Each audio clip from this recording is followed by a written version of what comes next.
Panorama 1410 por Radio La R, 1410 AM y a través de TLR por Vera TV, y también todos los canales del interior también nos pueden ver allí. Los que estén adheridos a la red CUTA nos pueden estar viendo en vivo, y seguramente ya la estén viendo en vivo también a nuestra invitada. Hoy, como les decíamos al comienzo y presentando el programa, si bien vamos a hablar de algo social que le importa a todo el mundo, porque lamentablemente en el 2022 hemos pasado por diferentes noticias y varios homicidios que han ocurrido, no vamos a hablar nada político, sí social, y que importa mucho a la gente. Tenemos en nuestros estudios a Soledad de Franco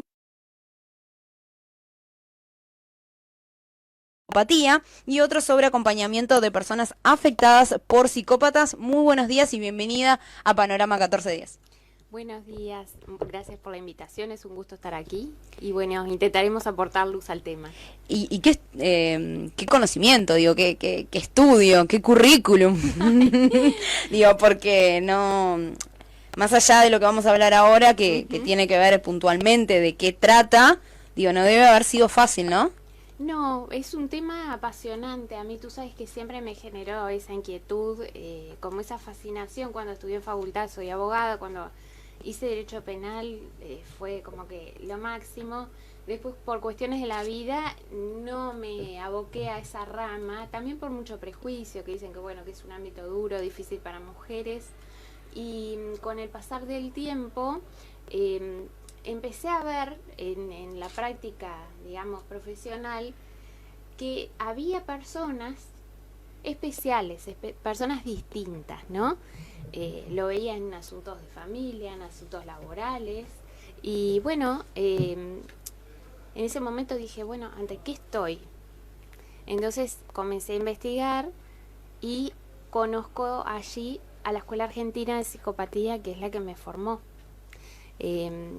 Y bueno, resulta que surgieron después los cursos de posgrado, los hice. ¿En Argentina los hiciste? Fue justamente en la época, coincidió gran parte con época de pandemia, arranqué antes y los hice de forma virtual. Perfecto. Y bueno, fue maravilloso, fue un antes y un después, y realmente, que es lo que yo le quiero transmitir a la audiencia, me dio la sensación, y que es compartida no solo en Uruguay, sino en otros países, sino solo en América, sino que estamos en la época de las cavernas, en cuanto a psicopatía vinculada a la práctica forense o a la práctica judicial refiere. Bien. Si uno pone psicópata en Google, yo lo hice, el ejercicio, dice, persona narcisista que no siente empatía hacia el sufrimiento ajeno, ni remordimientos, una elevada inteligencia que le permite manipular a quienes tiene alrededor y que suele reincidir en sus acciones. Es como la primera definición que aparece cuando uno pone en Google la palabra psicópata, sí. al padre Google. Sí, sí. ¿Qué aspectos compartes de esta definición, en cuáles no, y cómo definimos específicamente a un psicópata? Excelente, mira, Clementina. Lo primero Jennifer. que hay que... Jennifer. Clemen perdón. es nuestra compañera. Es que disculpa, me estaba hablando con ella recién y claro, soy lo más atropellada. Mil perdones, por Jennifer. Favor. Tú sabes que uno de los errores más frecuentes, si vos pones en YouTube, por ejemplo, vas a ver que está inundado de este error, es el que afirma que el psicópata, ¿sí?, es un narcisista. Entonces, eso genera una confusión en las personas que tienen que reconocer estas personalidades. ¿Por qué? Y hay que decirlo claramente. El psicópata es un ser especial, es un ser atípico. ¿Y por qué es atípico? Porque representa una excepción a la normalidad. Y la normalidad tomada en términos estadísticos, no como juicio de valor, sino como, si tú haces un pantallazo de lo que es la sociedad en general, vos vas a encontrar que estadísticamente, esto lo sostiene la Escuela Argentina en base a sus investigaciones, tú vas a encontrar que tenés un 97% de personas que son personas comunes y corrientes, pueden tener patologías, algunas con tonalidades neuróticas, algunos menos con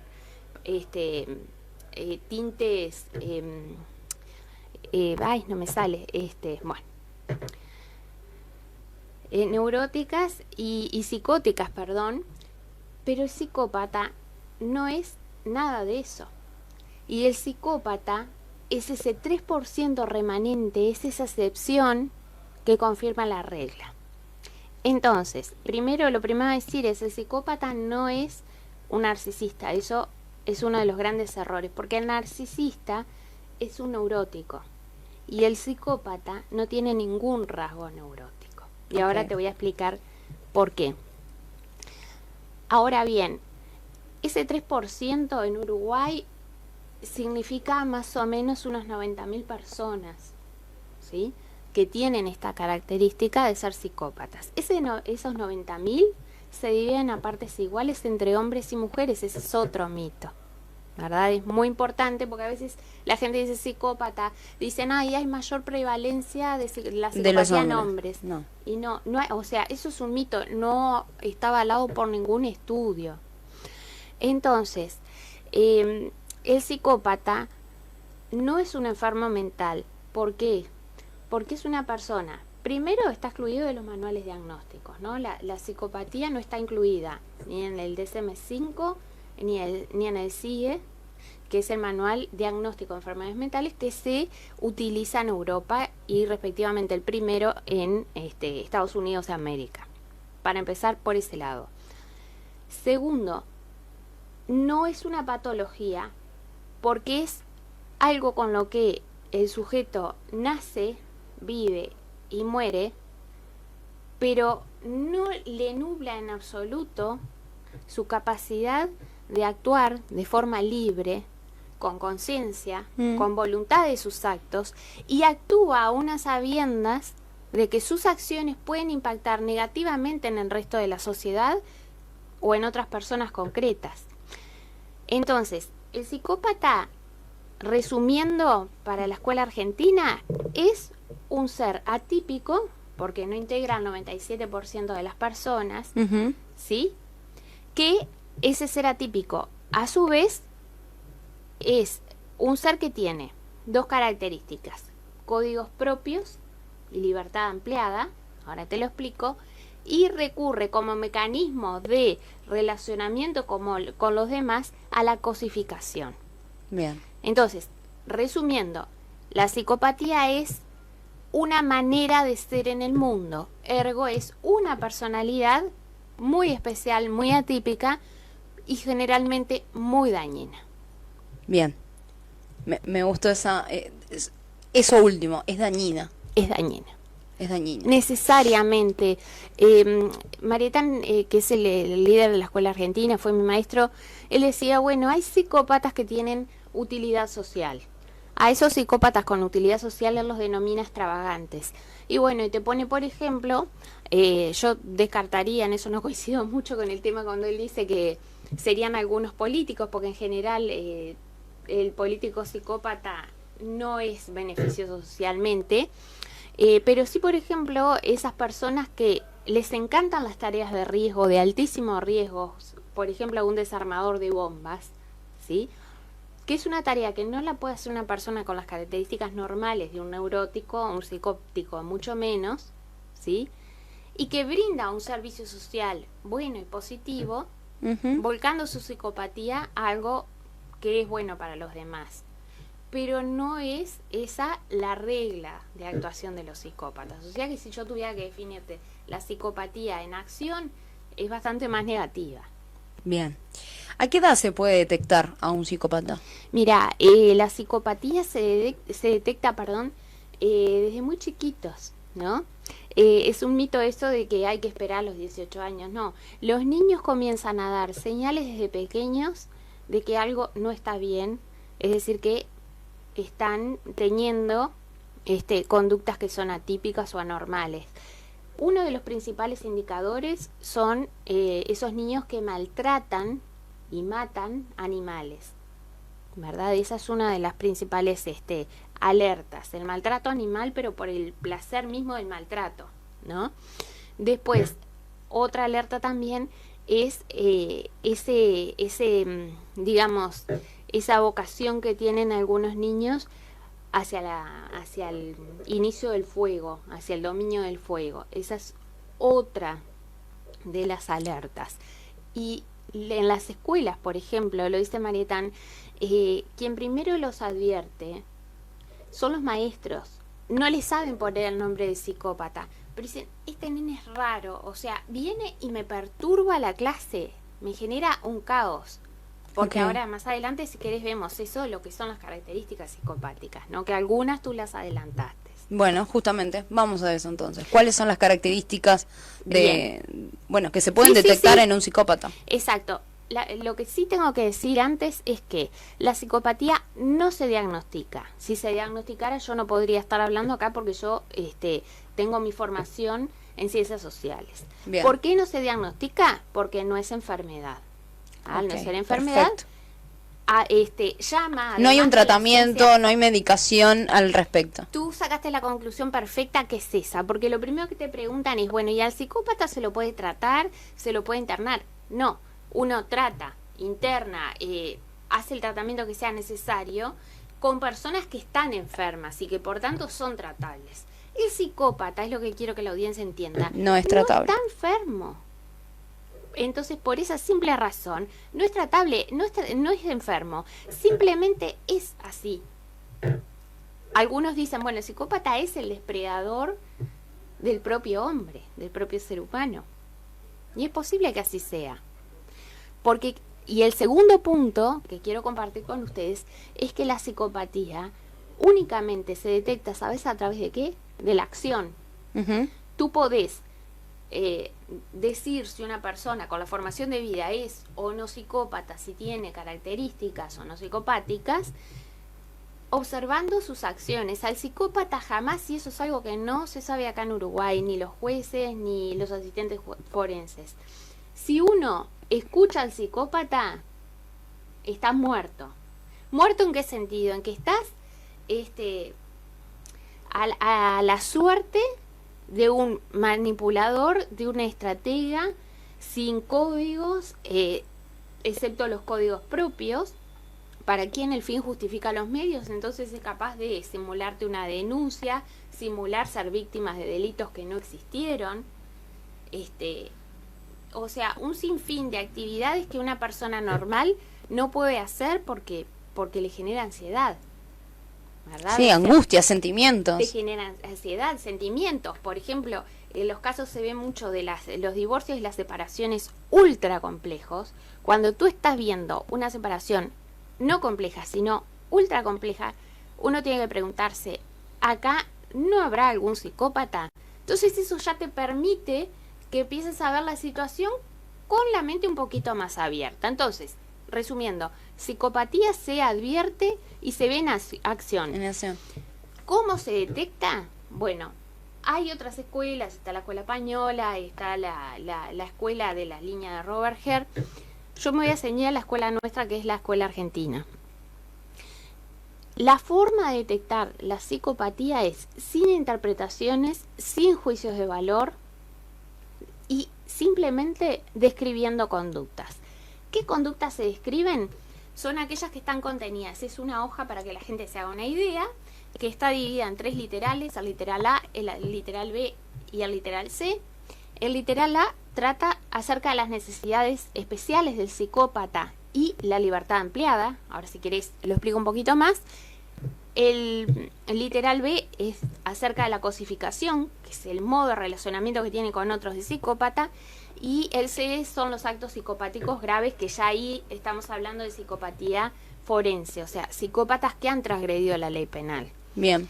Entonces, lo que hacemos es observar la conducta de una persona, reitero, sin juicios, sin calificativos, y ver qué conductas encuadran con cada con literal. cada uno de los ítems, que son un montón. Entonces, te tiro las más comunes. Bueno, tú la dijiste, falta empatía.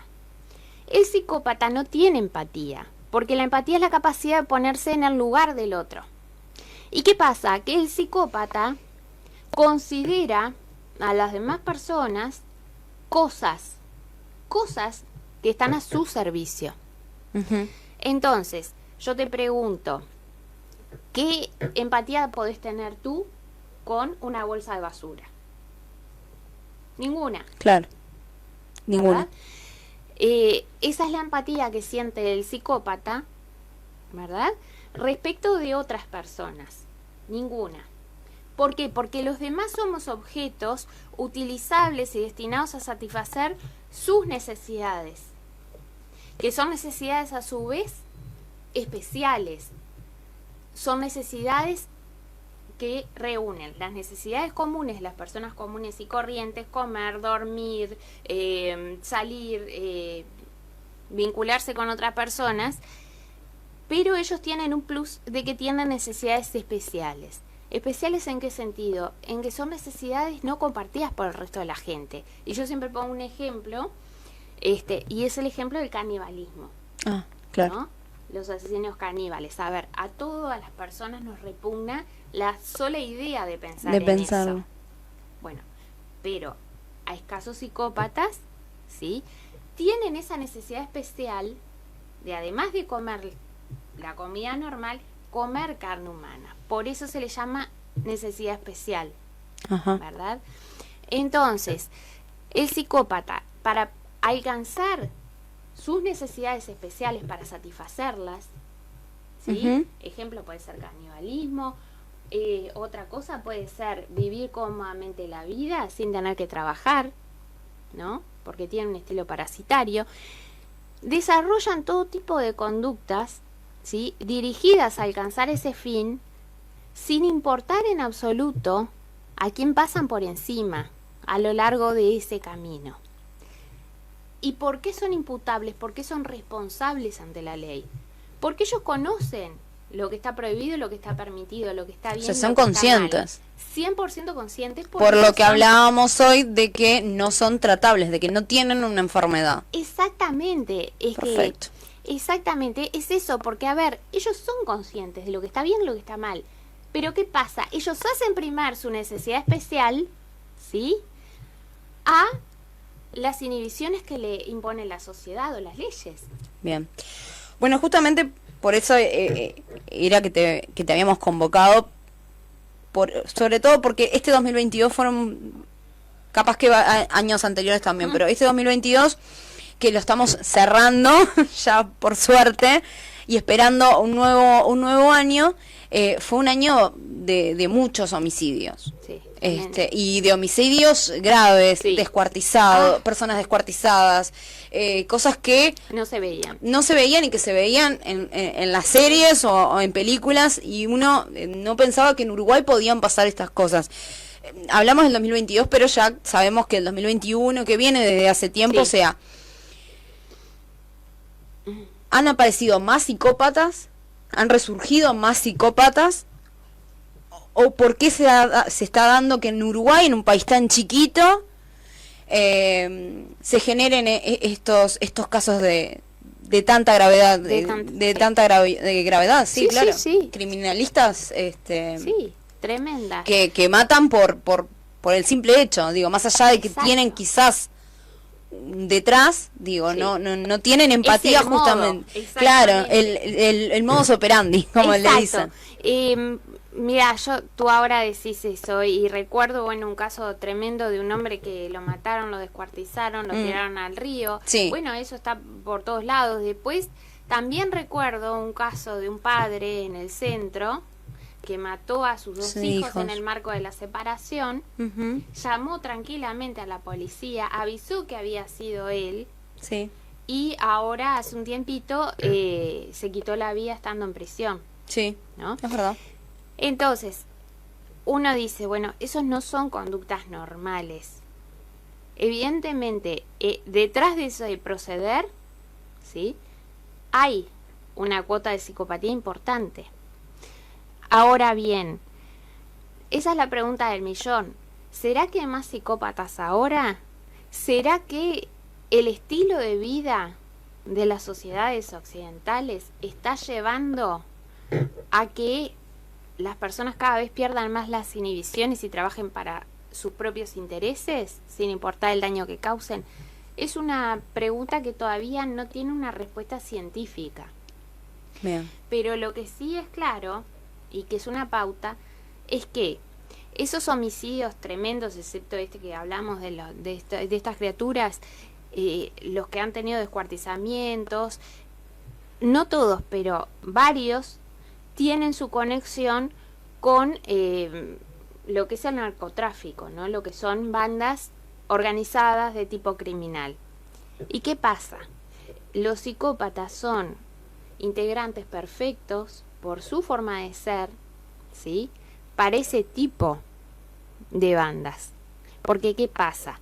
Una persona común no puede ser un sicario, por ejemplo. Si tú tenés empatía, sentís afecto, sentís compasión por los demás, no podés rendir cuentas. O que además eso, o tenés el temor a ser enjuiciado, no vas a exponer tu libertad haciendo algo que sabés que si te agarran, contra la ley, está exacto, en contra de la ley. Al psicópata no sabe que está mal, porque lo sabe, porque si no lo supiera, ahí sí estaríamos hablando de una persona inimputable. Ellos saben, y a tal punto lo saben, que si tú ves el post-delito, ¿sí?, ellos procuran, de todos los modos, deshacerse de las pruebas, de las evidencias, ¿sí?, de la comisión del delito. Claro. Entonces, ¿qué es lo que pasa? Evidentemente, ese tipo de personalidades ahora está siendo valorado por un contexto social en el cual lo que es la delincuencia organizada ha ido en crecimiento. Entonces, al crecer la delincuencia organizada y estos integrantes de esa delincuencia organizada han tenido mayor visibilidad. Eso es lo que yo creo. Bien. A nivel personal. Y me gustaría también destacar que la psicopatía es muy importante, que todos tengan en cuenta, afecta, sí, claro, en el ámbito penal. Es tremendo en el ámbito penal porque... Pero ¿cómo ustedes, o sí, sea, los que están del lado sí, de la defensa, del lado de la justicia, jueces, forenses, como me decías vos, bueno, los abogados sí, que defienden y los que no, ¿cómo detectan a esa persona? Mira, O sea, porque tú tenés el posgrado y tenés el conocimiento, pero me parece que acá en Uruguay lo que está faltando es formación. Y eso que todo tú estás explicando perfectamente y que lo estamos entendiendo y que los oyentes y la audiencia los está entendiendo, o sea que perfectamente un delincuente o un homicida no puede ser inimputable porque no es enfermo, o sea, sabe lo que estaba haciendo.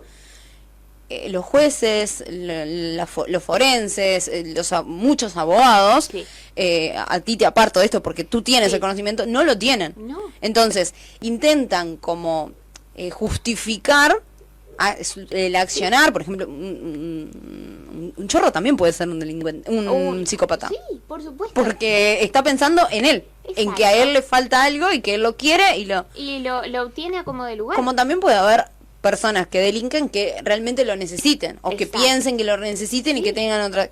Pero lo que voy es, ¿cómo se hace la formación? ¿En, sí, qué manera tiene que actuar el gobierno o el Estado, sí, en esta formación? Porque tú pudiste hacer el posgrado en Argentina, sí, de forma virtual, pero ¿y el resto?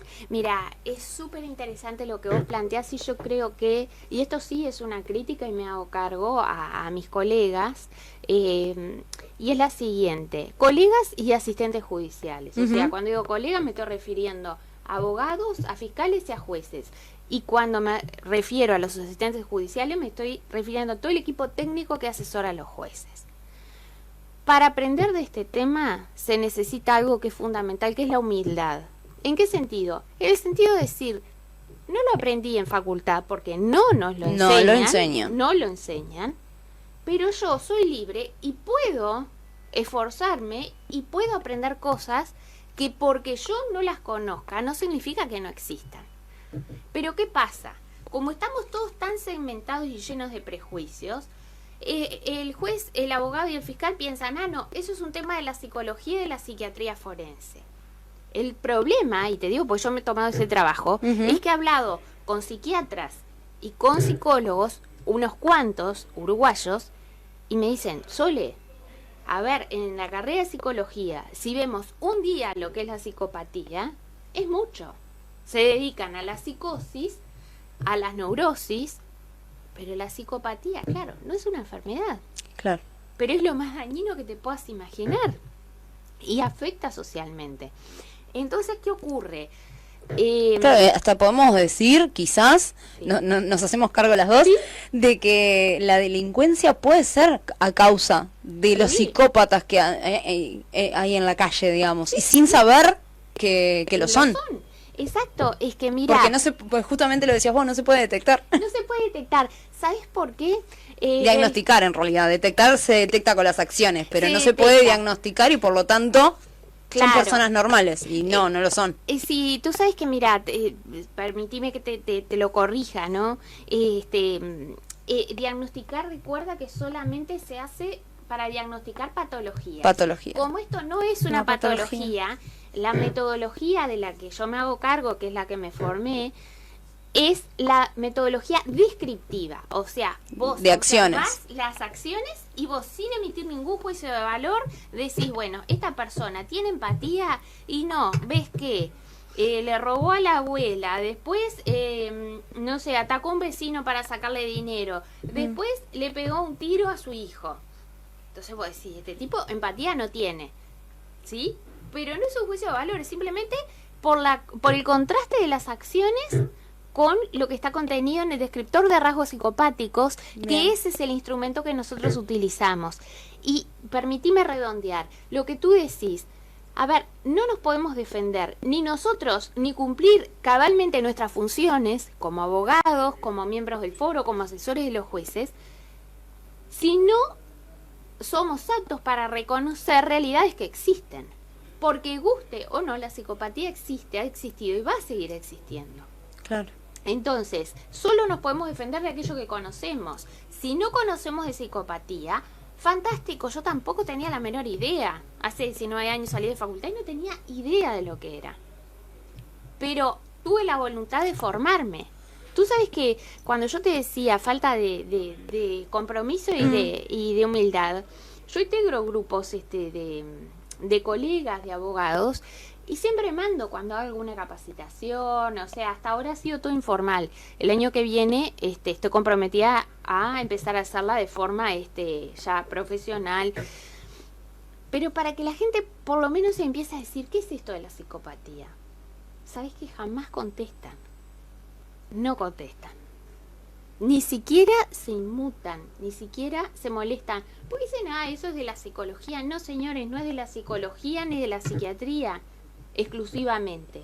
Es también de usted, que usted es doctor en Derechos y en Ciencias Sociales. ¿Qué le parece? Está afectando a la sociedad y usted no se molesta en conocer estas personalidades atípicas. Claro. No sé si me explico. Sí, obvio. Entonces creo que por eso es muy importante esta instancia. Quizás lo importante sería que ya estuvieran en los planes de la Por universidad, digo que no necesariamente se tenga que recurrir a un posgrado extra, sino que ya esté dentro de la currícula. Pero es que debería ser parte de la currícula. Pero viste cómo es todo acá de muy lento, ¿no? Ujú. De aquí a que esto pase, van a pasar años. Entonces la salida más rápida, que también tiene una ventaja, que cuando tú lo haces después de unos años de práctica, ves las cosas con otra visión, porque en facultad también tenemos una realidad que todo es muy teórico. Es Ujú. hermoso, pero es todo muy teórico. Exacto. Y la psicopatía no Claro, es algo es lo que fácilmente describible desde Exacto. lo teórico. No sé si me explico. Es lo que estábamos hablando recién, es con la práctica, Exacto, con la práctica. descripción. Con la No te lo- descripción. Tienen que encontrar la manera de poder enseñar de tal forma que Exacto. se pueda adquirir. Sí, sí, sí. Y los jueces tienen, y mirá, te pongo el ejemplo. Aquí hablamos, bueno, tú me planteabas el tema de los cuartizamientos, yo te hablaba del genitor, porque no es padre, ¿no?, que mató a sus hijos. A ver, ese es el ámbito penal, que es una de las tantas ramas del derecho. Pero la psicopatía se manifiesta en todas las áreas jurídicas. Se manifiesta en el área laboral cuando tú tenés un ejecutivo psicópata en una empresa o una compañía, o tenés un subordinado psicópata, que realmente, créeme, te destroza la organización. te puede destruir la empresa, porque ellos, una de las máximas, tienen muchas, pero una de las máximas es la maquiavélica de divide y reinarás. De Maquiavelo. ¿Sí? Exacto. Ellos aplican a Maquiavelo en la realidad de una forma magistral, porque son artistas de la mentira, son manipuladores natos. Y no tienen ningún sentimiento, o sea, les importa generar el dinero, o sea, generar las ganancias, sin la importancia de sus subordinados. Exacto, porque ¿sabes qué? Te reitero, los subordinados son cosas, Jennifer. Son cosas. Para el jefe psicópata o para el subordinado también psicópata, generalmente están en cargo de jefatura por el tipo de escaladores que son, ¿no? Pero la persona no importa. Lo que importa es la meta. Si tengo que alcanzar tal meta a fin de año, bueno, voy a hacer lo que sea necesario, así caigan 10 funcionarios, no importa. Son los que están siempre detrás de todo lo que es el hostigamiento, el acoso, porque no tienen empatía y porque no tienen ninguna inhibición. Uh-huh. El psicópata, tienen que entenderlo, conoce las reglas comunes, pero él tiene sus propias reglas. Y cuando tiene que elegir, sortea las comunes, no las transgrede, porque es astuto, las sortea, pero busca la forma, la vía solapada de salirse con la suya. Entonces, ¿qué ocurre? Los daños que generan, ellos no se hacen cargo. Es más, otra dinámica, y esto se ve terriblemente en los ámbitos del derecho de familia y los ámbitos de familia especializada, como no están preparados, se compran el show del psicópata. Uh-huh. Una de los ardides más frecuentes de los psicópatas, ¿sabes cuál es? Y eso sí que es de todos los días, es en el marco de procesos de divorcio complejos, cuando hay bienes sobre todo, es utilizar a los hijos de rehenes, ¿no? Uh-huh. O sea, cosifican a los hijos y los usan de rehenes. ¿Rehenes de qué? De la situación. Entonces, un psicópata sabe que a su ex cónyuge o expareja va a sufrir mucho si no tiene contacto con sus niños. Eso puede ser un ejemplo de una mujer, porque por lo general, sí, en el ámbito que estás hablando, por lo general, sí, son las mujeres las que retienen a los hijos para... Sí. Entonces ahí podríamos tener un claro ejemplo de que una mujer también puede ser una psicópata. Totalmente, mirá, y te digo, estoy llevando adelante casos, algunos personalmente y otros asesorando a colegas, y vos sabés que la gente te viene, el consultante, que es el primer contacto, viene y te dice, mire, estoy desesperado, hace 3 años, uno me planteó, me dijo, hace 3 años que estoy tratando con mi abogado, que es una buena persona, de llegar a un acuerdo con mi ex por el tema de las visitas y la pensión de mis hijas. 3 años, yo digo, es un dato raro, ¿no? 3 años. Y entonces le digo, ¿puedo hablar con su abogado? Sí, claro, hablo con el colega y me dijo, dice, no, usted no sabe lo que es esta mujer, es maquiavélica, me promete que se va a firmar todo así como está, fijamos hora el lunes a la mañana me está llamando y me dice que no está de acuerdo con una cláusula que ya había dicho que sí y tenemos que empezar todo de cero. Entonces, ¿qué ocurre? En esos casos, cuando uno advierte, pero para eso tenés que estar preparado, una personalidad psicopática, ¿sí? La negociación no corre.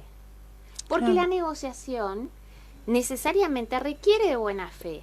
Tú puedes estar muy polarizada, en las antípodas de mis intereses, pero si nos respetamos, si nos valoramos como personas, podemos llegar a un punto intermedio de encuentro. El psicópata no, es él, ególatra máximo, con todos los derechos sin ningún deber, todo le pertenece, todo le corresponde, y el otro es una cosa que está ahí, una cosa a la que le puedo sacar todos los bienes, le puedo sacar los hijos. Entonces, en esos casos... ¿Y cómo vos porque tenés el conocimiento, pero cómo un abogado se enfrenta a esta persona psicópata, por ejemplo, ¿no? Vamos a dar ese ejemplo. Y se enfrentan mal, y por eso es que quienes pagan son los clientes. Ese es el gran problema que está pasando. Se enfrentan mal porque, ¿qué pasa? Como no saben del tema, piensan que están tratando con una persona común y corriente.